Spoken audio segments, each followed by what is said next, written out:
জায়গায় বিসমিল্লাহ না পড়লে সকল দিক থেকে বরকত আপনার জীবন থেকে উঠে যেতে পারে, এমনকি আপনার জীবনে এমন এমন বিপদ আসতে পারে যা আপনি কল্পনাও করেন নাই।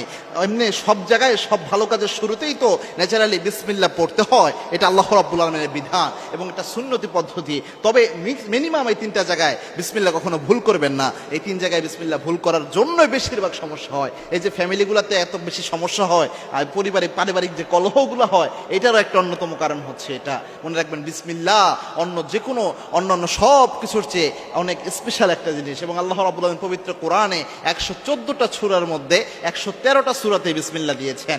একটা সূরাতে সূরা তাওবাতে আল্লাহ বিসমিল্লাহ দেন নাই, তবে আবার সূরা নামলের মধ্যে 2বার বিসমিল্লাহ দিয়ে 114 বারকে আল্লাহ পূরণ করে দিয়েছেন। এজন্য বিসমিল্লাহর মধ্যেই বরকত রয়েছে। আল্লাহর হাবিব যে কোনো কাজে বিসমিল্লাহ পড়তেন। তিন জায়গায় বিসমিল্লাহর মধ্যে প্রথম যেটা, সেটা হচ্ছে বাথরুমে প্রবেশের পূর্বে বিসমিল্লাহ পড়া। আপনারা চিন্তা করতে পারেন, হুজুর বাথরুমে প্রবেশের পূর্বে আবার বিসমিল্লাহ পড়তে হয় নাকি? হ্যাঁ, বাথরুমের যে আমরা দোয়াটা পড়ি, আল্লাহুম্মা ইন্নী আউযু বিকা মিনাল খুবসি ওয়াল খাবাইস, এটার একটা ফজিলত রয়েছে।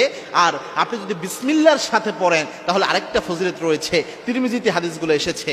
আল্লাহর হাবিব সাল্লাল্লাহু আলাইহি ওয়াসাল্লাম জানিয়েছেন, কোন ব্যক্তি যদি বাথরুমে প্রবেশের পূর্বে শুধুমাত্র পড়ে আল্লাহুম্মা ইন্নী আউযু বিকা মিনাল খুবসি ওয়াল খাবাইস, এই দোয়া যদি কোনো ব্যক্তি পড়ে, ওই ব্যক্তিকে দুষ্ট জিন দেখতে পায় কিন্তু ওই ব্যক্তির কোনো ক্ষতি করতে পারে না। আর কোনো ব্যক্তি যদি বিসমিল্লাহ লাগিয়ে পড়তে পারে, বিসমিল্লাহি আল্লাহুম্মা ইন্নী আউযু বিকা মিনাল খুবসি ওয়াল খাবাইস, এই দোয়া যদি পড়তে পারে, আল্লাহর হাবিব সাল্লাল্লাহু আলাইহি ওয়াসাল্লাম বলেছেন দুষ্ট জিন ওই ব্যক্তিকে দেখতেই পায় না, ক্ষতি তো করবে দূরের কথা।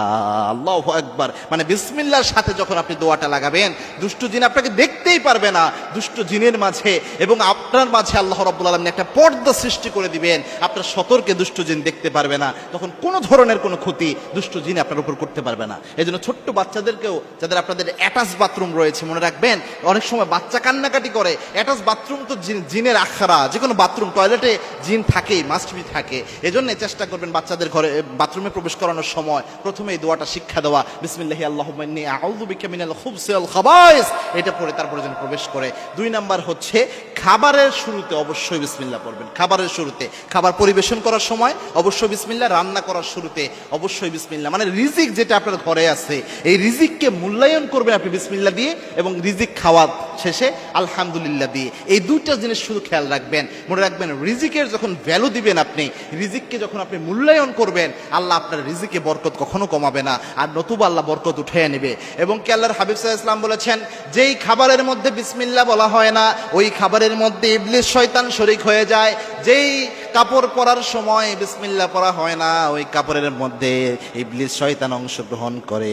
এই জন্য ঘরের খাবার যাই হোক না কেন বিসমিল্লাহ পড়বেন। এই জিনিসটা মাথায় অবশ্যই খেয়াল রাখবেন। 3 নাম্বার হচ্ছে, আপনি বিসমিল্লাহর সাথে মাগরিবের সময় হলেই আপনার ঘরের দরজা জানলাগুলো লাগাইয়া দিবেন। এটা খুব মারাত্মক একটা বিষয়। মাগরিবের সময় দরজা জানলা কেন লাগাবেন? আল্লাহর হাবিব সাল্লাল্লাহু আলাইহি ওয়াসাল্লাম জানিয়েছেন, চমৎকার একটা হাদিস এসেছে। আল্লাহর হাবিব সাল্লাল্লাহু আলাইহি ওয়াসাল্লাম বলেছেন, যখন আজান হয় তখন তোমরা ঘরের দরজা জানলাগুলো লাগিয়ে দাও, এবং দেখবা ওই সময় যখন কুকুর কান্না করে, আল্লাহর হাবিব সাল্লাল্লাহু আলাইহি ওয়াসাল্লাম বলেছেন তোমরা ওইটাকে এই জন্যে গুরুত্বের সাথে দেখো কেননা, এবং আল্লাহর কাছে আশ্রয় চাও কুকুর কান্না করলে, কেননা কুকুর এমন কিছু দেখতে পায় যেটা তোমরা দেখতে পাও না। খুব মারাত্মক একটা বিষয়। এবং কি আল্লাহর হাবিব সাল্লাল্লাহু আলাইহি ওয়াসাল্লাম জানিয়েছেন, মাগরিবের সময় যখন আজান হয়ে যায়, দুষ্ট জিন ইবলিস শয়তান দৌড়াতে শুরু করে।